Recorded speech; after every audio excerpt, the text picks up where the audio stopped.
Direto para a entrevista do dia, com Denise Campos de Toledo. E vamos falar agora sobre a expectativa da vacinação contra a Covid-19, fechamento dos hospitais de campanha e diminuição do número de casos e óbitos por causa do coronavírus em São Paulo. Eu converso com Jean Gorenstein, que é secretário estadual de saúde. Secretário, boa noite. Boa noite, Denise. Boa noite a todos. Bem, eu queria saber da sua expectativa em relação à vacinação. A gente tem visto muita discussão, secretário, quanto à validade, quanto que se poderá ter de imunidade com a vacina. Eu já vi alguns percentuais que eu considerei meio baixo, mas eu não sou médica. Então, eu queria saber, o senhor como médico, como é que lida com essa expectativa de que daqui a alguns meses a gente tenha vacinação, talvez mais de um tipo de vacina, e o que se pode esperar de controle efetivo da pandemia? Denise, a única forma que nós teremos o controle realmente da pandemia no nosso país será com o advento da vacina. E a gente não está falando de uma vacina, a gente precisa de vacinas para que a gente possa vacinar mais e mais brasileiros das áreas mais remotas do país. Só assim que nós teremos a condição, a possibilidade de voltar ao que nós chamamos normal. Por enquanto, nós ainda temos que rezar aquela cartilha das regras sanitárias. Por isso, existem várias vacinas sendo estudadas no país e a escolha do Brasil como sendo um local para a fase 3 é para avaliar uma eficácia da vacina. O que é a eficácia da vacina? É a condição que uma vacina propõe-se de proteger as pessoas contra a doença. Por isso, é um local extremamente especial, uma vez que nós temos ainda a circulação do vírus no nosso meio. Agora, quando a gente fala, por exemplo, no percentual de imunidade de 60%, eu já ouvi falar nisso, não é pouco? Então, a gente tem que avaliar alguns aspectos quando a gente vai falar de uma vacina. A gente tem que entender que a vacina ela tem que ter segurança e eficácia. Quando a gente fala de segurança, a gente avalia geralmente na fase 2 dos testes. E eu vou avaliar o quanto eu tenho de efeitos colaterais, se eles são poucos e quais são, se são leves, moderados ou graves. Os efeitos graves fazem com que estudos sejam interrompidos e reanálise da própria vacina. Quando nós falamos, portanto, de uma vacina que evolui para a fase 3, nós estamos dizendo que ela segue todos os ritos de segurança. E na fase 3, ela vai mostrar o quê? Aquilo, como disse, que ela se propõe, que é a eficácia. O ponto em que ela impede daquele indivíduo ter doença. Quando nós estamos no meio de uma pandemia como essa, em que condições sociais, condições habitacionais fazem com que nós tenhamos uma dificuldade de controle, e a gente viu isso muito classicamente, se a gente comparar o que aconteceu com países da Europa e o que acontece no nosso país, nós tivemos uma elevação muito progressiva, lenta, gradual, ficamos por um período muito prolongado no platô e começamos a apresentar o descenso também de forma lenta e gradual. Isso fez com que nós ainda tivéssemos um número de casos muito grande no nosso país por um período muito prolongado. Então, desta maneira, o fato de você ter uma vacina que mesmo que ela não mostre graus de eficácia ou eficiência de proteção de 90%, esse é o ideal de uma vacina, mas que ela já apresente 50%, 60%, nós teremos a possibilidade de evitar a ocorrência de quadros graves e diminuir a mortalidade. Assim nós tínhamos quando nós falávamos de gripe. Nós falávamos de gripe, nós dizíamos o seguinte: o nosso objetivo maior não é evitar propriamente a gripe, mas evitar os agravos trazidos por ela, ou seja, mortalidade e quadros graves. Isso impactou naquela oportunidade na redução do número de mortes e de internações hospitalares. À medida em que maior número de vírus foram acrescidos à vacina da gripe, por exemplo, nós passamos a ter uma eficácia também muito maior para a proteção dos vários vírus que circundavam, principalmente em épocas específicas, como no inverno. Então, quando nós falamos... Isso quer dizer que se a gente tomar uma vacina com esse percentual, por exemplo, de imunidade, há o risco de pegar a doença, só que de uma forma mais branda, é isso? Pois é, e é isso que nós temos que ter essa atenção, principalmente para um vírus que ainda está no nosso meio, que ainda provoca quadros graves e morte, e lembrando que nem sempre, quando nós falamos de mortalidade, nós estamos incluindo grupos de idosos ou diabéticos. A gente vê pacientes jovens que sem nenhuma alteração da sua saúde, doenças, e que evoluem muitas vezes com uma forma grave e até mesmo fatal. Então, ter uma vacina como essa vai ajudar que tenhamos a possibilidade das pessoas recomeçarem a sua vida de uma forma muito mais segura. Isso é importante. Agora, doutor Jean, a gente tem visto em algumas cidades aqui no Brasil, como aconteceu com Manaus, como aconteceu com Salvador, fechando determinadas atividades que levavam a muita aglomeração, como é o caso de praias, como é o caso das festas que foram liberadas dessas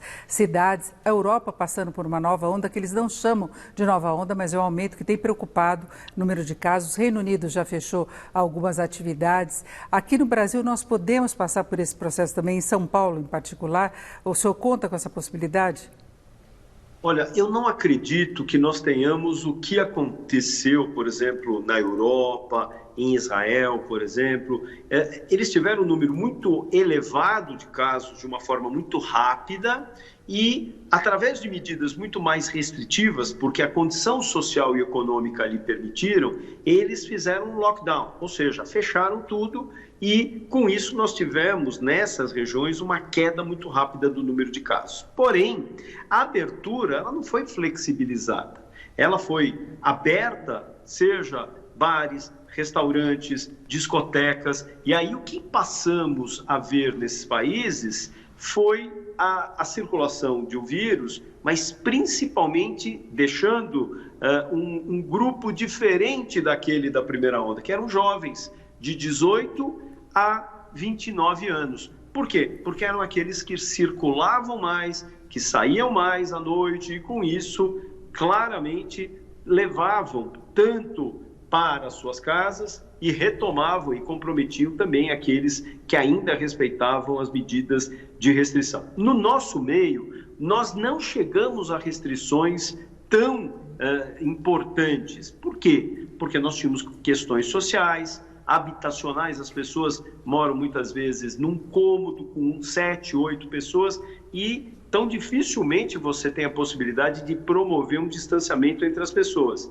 E com isso, a circulação do vírus passou também a ser maior. Então, essa elevação, como disse, foi subindo de forma gradual e mesmo que hoje nós tenhamos o incremento do número de casos, isso pode repercutir num decréscimo daquela curva que nós vínhamos apresentando de uma forma mais lenta. Ou talvez criar um degrauzinho, mas não voltar a ter uma onda e voltar aquele platô naqueles níveis mais elevados. Agora, doutor Jean, o governo federal vai fazer um dia D para facilitar o acesso a medicamentos que estão sendo utilizados no tratamento do coronavírus. A gente tem vários protocolos, não tem nenhum medicamento 100% eficaz. Como é que o senhor vê essa possibilidade desse acesso mais fácil?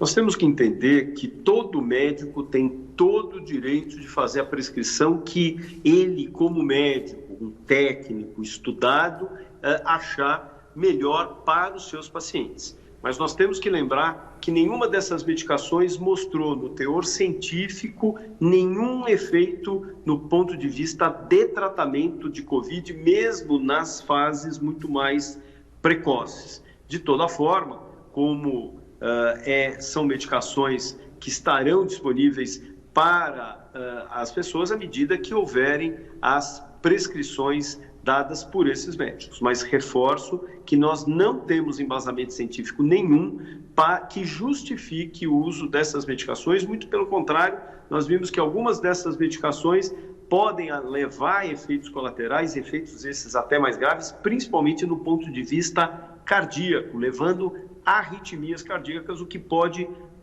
promover até riscos de morte para quem os faz. Agora, o senhor já vê uma segurança no Estado em relação ao número de casos para desativar os hospitais de campanha, como a gente tem visto?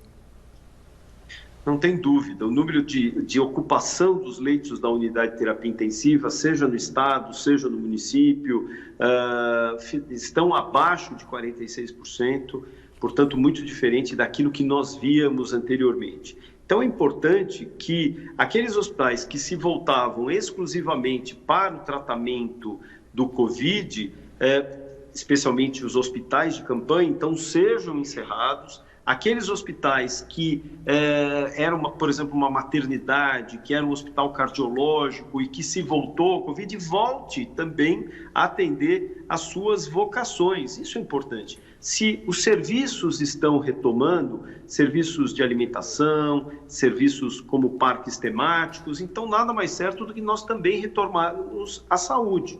Nós não temos um país, especialmente um estado, com uma doença só. Nós temos várias doenças. Nós pedimos para as pessoas ficarem em casa enquanto nós preparávamos os hospitais. Preparamos, controlamos a pandemia em ajuda da população. Agora é hora de nós, então, também acolhermos e ofertarmos serviços para essa população poder ser cuidada de outras doenças. Agora, doutor Jean, o senhor como médico infectologista, não apenas secretário, como é que vê toda a discussão em torno da obrigatoriedade do uso de máscara e obrigatoriedade que será possível também da vacinação? Pois é, eu vejo dois aspectos. Primeiro, a questão relacionada à obrigatoriedade do uso de máscara. Isso é fundamental, isso já mostrou claramente a questão relacionada ao controle da pandemia. Isso ajudou não só os países lá fora, como aqui mesmo no próprio país. Então, isso é nítido, é claro. A obrigatoriedade do uso da vacina isso consta em lei, principalmente quando foi concentrado logo no início de fevereiro, a questão ligada a uma emergência em saúde pública. Então, a obrigatoriedade das pessoas serem vacinadas. É claro que as pessoas elas teriam o seu direito de dizer eu não quero ser vacinado.